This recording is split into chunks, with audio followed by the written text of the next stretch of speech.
प्राचीन साम्राज्य हस्तिनापुर आज अपने सबसे बड़े संकट से गुजर रहा है।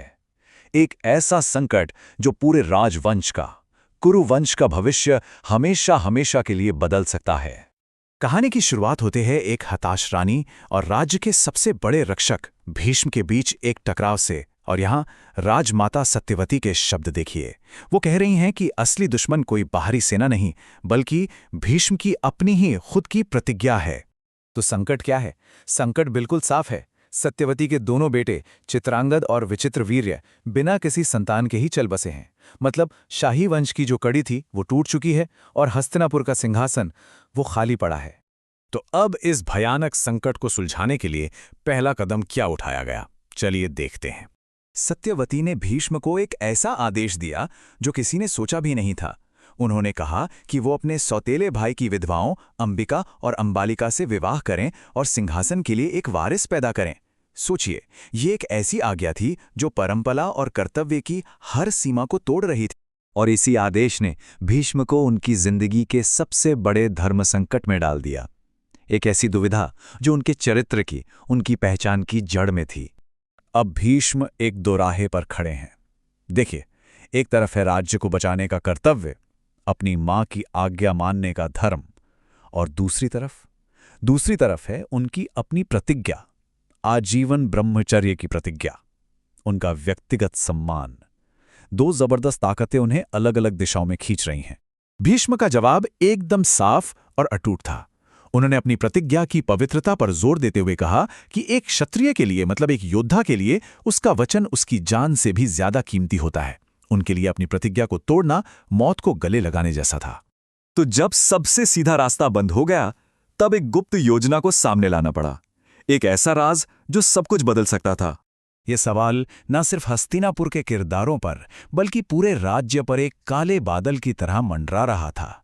जब वंश का रक्षक ही वंश को आगे बढ़ाने से मना कर दे, तो फिर आगे का रास्ता क्या है? कोई उम्मीद बची भी है? और यहीं इसी पल सत्यवती भीष्म को एक रहस्यमय निर्देश देती हैं। वो एक नए अनजाने व्यक्ति महर्षि व्यास को बुलाने के लिए कहती हैं।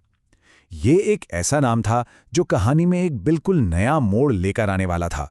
और फिर वो चौंकाने वाला सच सामने आता है। व्यास कोई मामूली ऋषि नहीं है।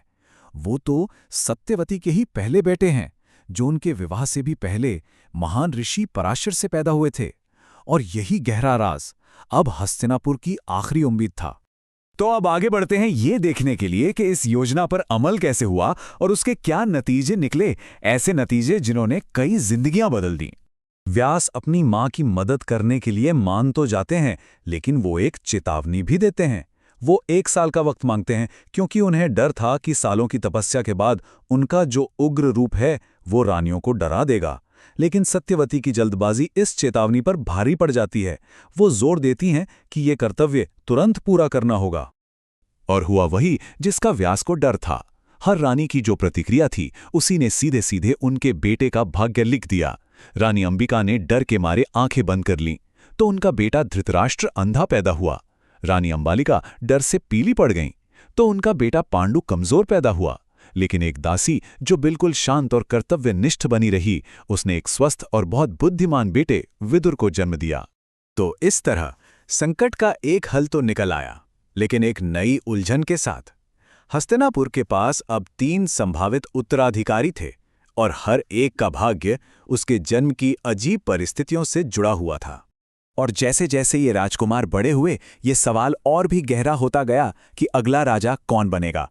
और इसी सवाल ने भविष्य के एक बड़े संघर्ष की नींव रख दी।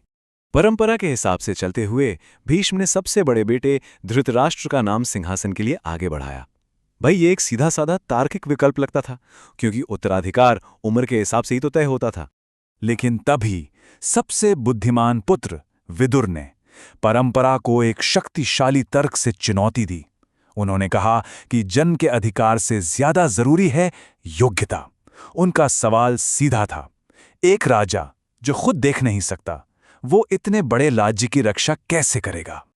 और आखिरकार वो फैसला लिया गया जो राजवंश का भविष्य हमेशा के लिए बदलने वाला था।